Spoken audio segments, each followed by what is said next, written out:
Well, you're at home with Jim and Joy, and you are an important part of our EWTN family, and we are delighted that you've welcomed us into your home. We certainly would love to hear from you, so send us an email with a question or a comment to jimandjoy@ewtn.com. And today, we are very thrilled to be welcoming to our show Jor-El Ghodsi. Now, Jor-El is the president of Heartbeat International.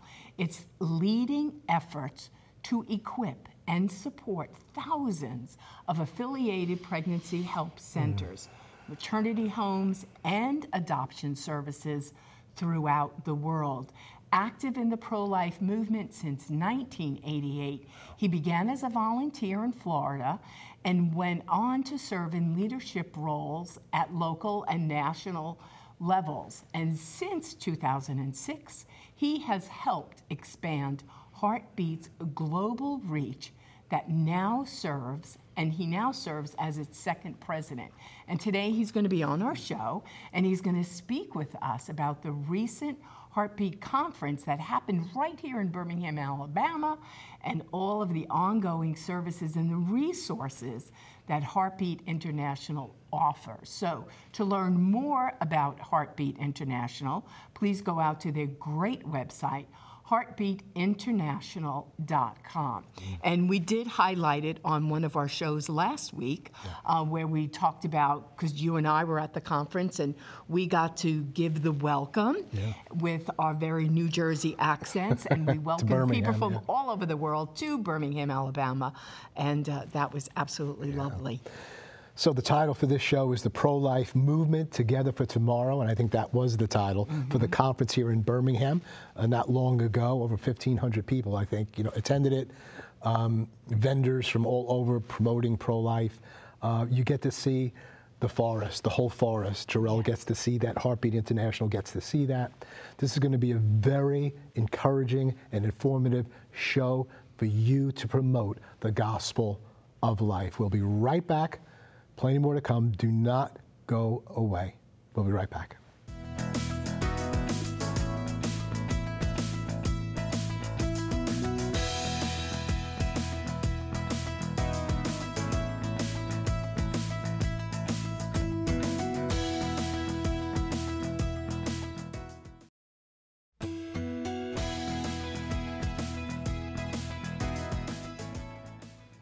Welcome back. Well, our guest today is Jor-El Ghodsi. He is the president of Heartbeat International. You could go out to the website. It's heartbeatinternational.org. Well, Jor-El, we've had you on our show before, and we're excited to have you back. As Jim said, you are the man that gets to see the forest from the trees. We are our feet on the ground people. We run a pregnancy medical center here in Birmingham, Alabama, and you picked our city to be the hosting city for this international conference that you had. There were over 100 nations that are affiliated, so there were people that came from all over the world, and it was your largest conference. You had it in the Iron City, so it was iron sharpening iron, which you highlighted, and you did such a great job. But tell our family, during that conference, on that Tuesday when the in-depth started, there was breaking news that happened. So Together Towards Tomorrow with Jor-El Ghodsi, tell our family about that breaking news and the factor that it played in the conference that week.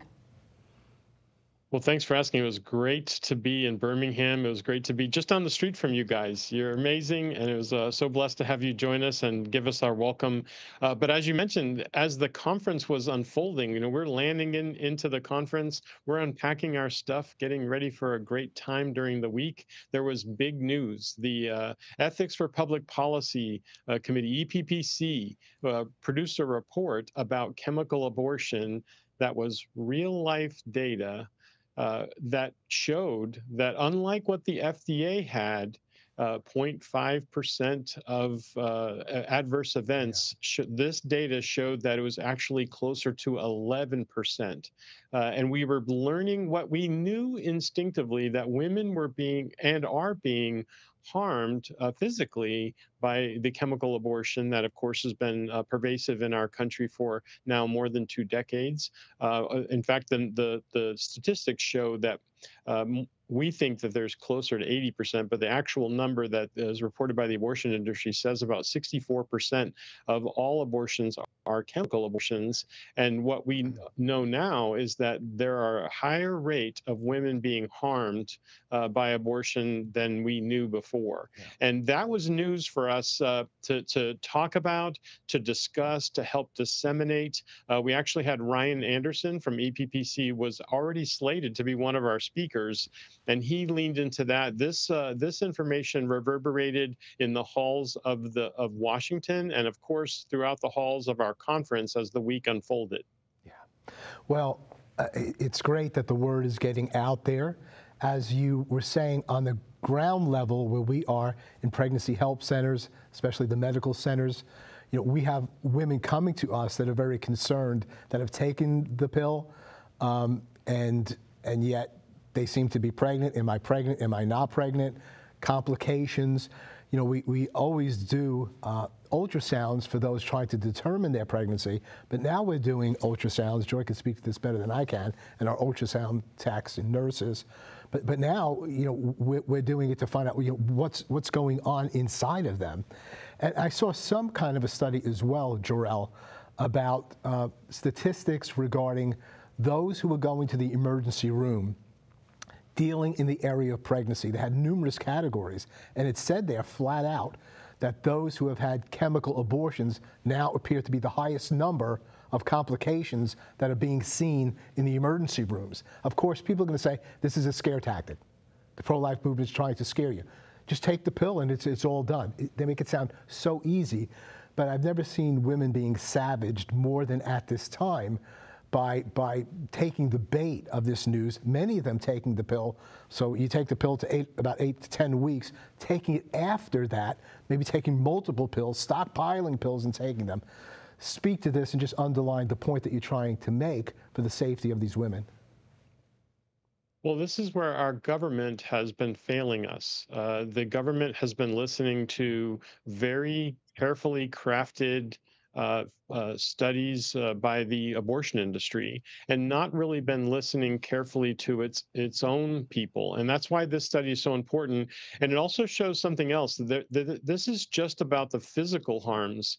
What you're identifying, Jim, is a couple of additional issues that we need to be leaning into. One is that there are also psychological harms of her being her own abortionist, so to speak, and her being encouraged, not just allowed, but encouraged to have that abortion in her home or her dorm room, somewhere where she's not within medical care. And then what we also know, and I know you guys know this as well, we also know that she's being told by the abortion provider, if she has adverse events and she goes to the emergency department, she is supposed to lie to them and not tell them about the abortion, but simply say to them that she's having a miscarriage. And that is a miscarriage of her health care. That is, in my mind, that's a violation of this idea that we're supposed to tell the doctor exactly what's going on so that they can provide the best care. But this is the reality of the abortion industry, that they are really preying upon our women, upon those who feel like there's no other way to turn, there's no place else to go, or maybe worse, feeling like coerced by someone in her life in order to have an abortion. And this is why pregnancy help centers like yours and so many around the country and around the world are so important, is because they're the ones extending a welcoming arm, a smiling face, and willing to walk with them in these decision-making process and actually help them walk through this decision-making scenario as someone who doesn't benefit from their decision. The abortion industry does. They benefit because they're able to secure funds for that abortion. They're able to add to their bottom line by selling abortion. And pregnancy centers do what they do, as you guys well know, because of good and faithful people locally who gift to them and give to them so that they can help serve women every single day. Well, Jorel, you know, I do want to say that your staff was par excellent. They came down into Birmingham. You had a vision for this conference. Your staff was as smooth as silk in the appearance to others. And so, you know, everybody was calm. If you had a question, you could go to them and they were like, okay, we'll take care of that. And nothing ruffled their feathers. They were just excellent in the way that they handled themselves. And so I want to thank you, because we know that nothing just happens, that there was an intentional execution, and it looks like it came off so beautifully. So tell our family about, you know, the vision that you had in gathering in Birmingham, Alabama. And do you think it all happened the way you wanted it to? Well, a lot of it did. It just was amazing. The things that we thought about in advance, what we prayed for, what we asked the Holy Spirit to speak to us, those are the things that we saw the most of. And so we are grateful. Yeah, there were some moments where behind the scenes was a little bit of an adventure, but we're grateful that you felt that way. But when we saw the flags, the internationals coming in, that's always a point of celebration. That's always an opportunity to celebrate the fact that it's happening across the U.S., but also around the globe. And so there's just a powerful opportunity for us to do it together and to be in the same room together. We did enjoy Birmingham. There's, you know, the beauty of being in Birmingham is, as I mentioned in my opening remarks while we were there, was, you know, it has been the epicenter of civil rights in the past. And we were excited that for at least this week, it was the epicenter for human rights, that we should all be celebrating the rights of those to be born, the rights of women to be loved and supported in their pregnancy, and just the joy of the people of God saying yes to the Holy Spirit as they reach out with pregnancy help across not just Birmingham, as you guys do, but around the country and around the globe. Jarrell, I do want you to continue to speak to your vision for the conference. Just the title itself is very helpful to me, because you're saying the pro-life movement together for tomorrow. And so it's not only Heartbeat International, which is like a huge organization, and you're doing tremendous work all over the country, various parts of the world, really focusing in on pregnancy help centers, other areas as well.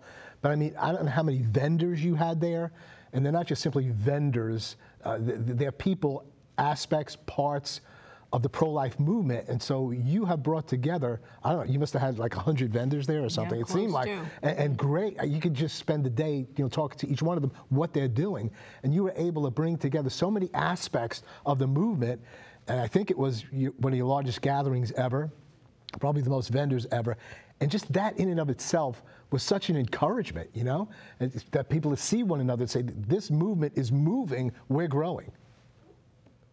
Yeah, thanks for that. Together Towards Tomorrow says a couple of things. One is that we got to be together on this. You know, there is no opportunity for us to do this alone. It's too big of an opportunity. It's too great of a call. And the Holy Spirit has called us and every part and every facet of the church to stand up and champion life, the gift of life, and of course the giver of life. So we need to do this together, whether we're a medical center like you guys, or maybe we're a maternity home or a non-medical center. Maybe we're a mobile unit, or maybe we're providing other kinds of ministry that supports moms and babies. We want to be together in that. And then Towards Tomorrow, you know, we are in this post-Roe, thanks to the Dobbs decision in 2022, and the abortion industry is changing, and they're adapting to this new world, and so we need to adapt as well. And that's the Towards Tomorrow part. That's the us learning and getting connected to each other, helping explore what's working in various parts of the culture and the community that we're doing. And that's why it's so important for us to come together, to be in this conference, to be connected, so that we can learn from each other, grow with each other, and continue to serve powerfully in this mission field created by abortion. Yeah.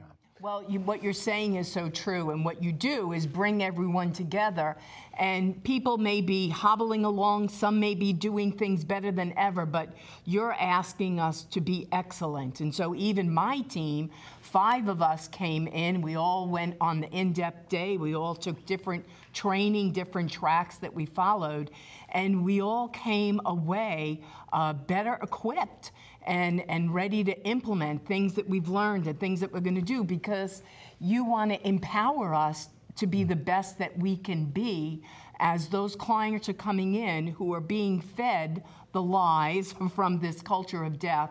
And so we can empower those women with a great hope to choose life.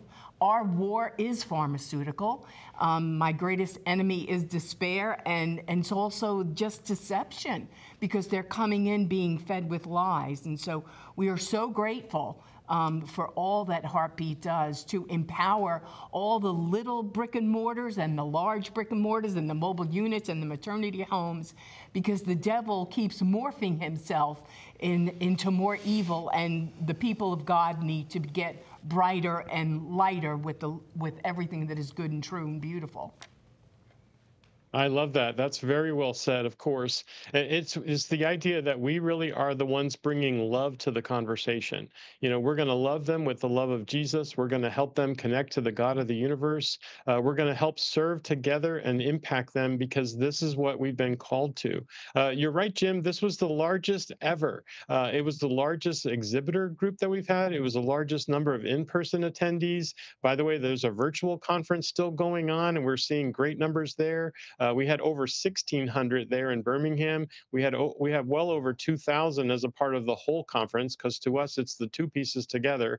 And we're just excited to see God's people gather together to celebrate one another, to realize that we're not alone in this. We are together. We may talk with different accents. Not everyone gets to talk with a New Jersey accent in Alabama, but we'd had actual Jersey accents who were in Jersey, and we had Alabama accents in Alabama, and we had some people from Minnesota, and we had some folks came from Alaska. Of course, we had several countries that were represented from other parts of the world, and that's always a joy for us to get together and to celebrate what God's doing, because it's really about championing that gift of life. And so for us, it's the work of Jesus with skin on, as some people like to say. And it's a pleasure to be serving each and every one that attends, to realize that a little bit of investment will go a long way to impacting communities all around the world.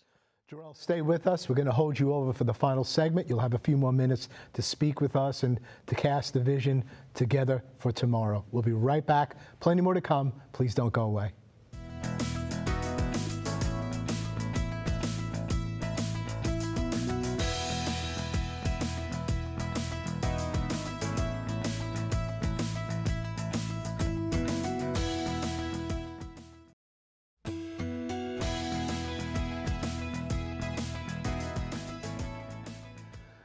Continuing our conversation with Jarrell Gotze, the president of Heartbeat International. Jarrell, it's great to have you with us. And I want you to know that when Joy and I do shows that particularly focus upon the sanctity of life and pro-life, we always say you have to have up optionline.org, optionline.org, your site, or call 800-712-HELP, 800-712-HELP. We state that again today, that if you're in a crisis pregnancy, you're considering abortion, or you've had an abortion and you need help, you need healing, or you're thinking about, is there a pregnancy help center near me? If you go to optionline.org, you can find out all that information. And so it's just so critical, and we ask you to go there now if you want to be more a part of the pro-life movement, you want to know a local center where you are, you've had an abortion, you're considering abortion, it's there. It's just a one-stop shop. So thank you so much for that, Jarrell. Just looking at you put out a Life Trends 2025 report, and it says you've had 2,164,043 client visits at your affiliates. These are unique calls, not just everything, anything. People just come in, unique calls. 498 maternity homes in the United States. That's an increase from 2022 of 17%. Growth in pregnancy help organizations, providing virtual support, up 125 from 46. Your centers that you're affiliated with, they're affiliated with you, 3,640. I can go on and on and on. I mean, you got to be encouraged. And I know it's not just about you. This is written upon the hearts of people. They just need a place to land, a place to be equipped, a place to be encouraged. And that seems to be a lot of what you're doing. That's a beautiful way to put it too. It really is that Good Samaritan story in action. Being able to say, "Yes, we'll walk with you in your hurt. We'll walk with you in your need, and we'll help you get the care that you want." That's exactly what pregnancy help communities are doing. That's exactly what we're doing at Option Line. Thank you for mentioning that. And I think also, Jim, it's if it's someone that you know, like a neighbor or a friend or a family member, then it's a good resource for everyone to be walking around with optionline.org. Absolutely. And I would also say that as we adapt as a movement to the new paradigm of big abortion, essentially, which is chemical abortion, we are seeing more and more women who are actually wanting to change their mind about taking an abortion pill. And one of the things that we haven't talked about, but is definitely important for the future as we go towards tomorrow, is abortion pill reversal, abortion pill rescue. And we're seeing those numbers up as well. In fact, in the last few months, those numbers have been up 20%. They didn't quite make the Life Trends because we didn't know that was going on when we were publishing that. But God is up to something. The Holy Spirit is moving, Yes. and His people need to be more and more involved with helping out as we move into this future together. Yeah, and Jarrell, we even had a girl who was going to an abortion clinic in Atlanta, was not our client, but was given a card of abortion pill reversal, gave it to her boyfriend. When the girl got back in the car, she was crying. The boy gave her the abortion pill reversal. She called that number. They said, "Where are you going?" She said, "Birmingham."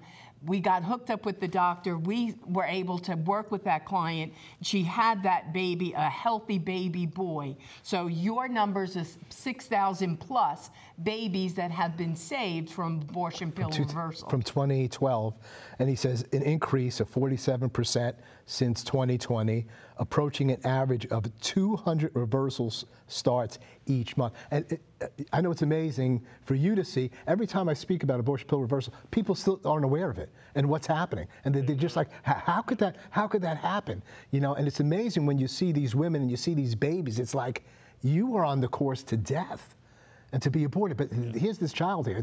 It's just absolutely tremendous. We just have a minute. Just give us a closing word, a word of encouragement for the movement. Well, you said it's kind of what you said earlier. Is as things get darker, there are things getting brighter as well, and God's grace is moving, and we need to be a part of that grace. And every opportunity we have to speak life into situations, we should do so quickly. I would encourage everybody to know about their local pregnancy help organization, maternity home, pregnancy center. Get involved. Just say yes. Say, hey, how can we help? Or hey, we love you guys. Even just that is a good thing. So it's always good to encourage more people to get into the mission field created by abortion so that we can see more babies saved and more hearts touched. Jarrell Godsey, thank you so much for being with us. God bless you, protect you, your family, and Heartbeat International. May it grow ever stronger. God bless you, brother. Thanks for being with us. Thank you. Be sure to join us tomorrow, where we will be speaking about how we can reverence Christ in every human encounter. And so we want you to participate in that. We're going to be sharing with you about the faith prayer and the faith lifestyle. God is on the move. Our church is on the move at this time with the new Holy Father and Pope Leo the 14th. All together we will build a new culture of life, marriage, and the family. Keep it on EWTN. You're an important part of this family. You're never alone. You're always at home with Jim and Joy. Bye now.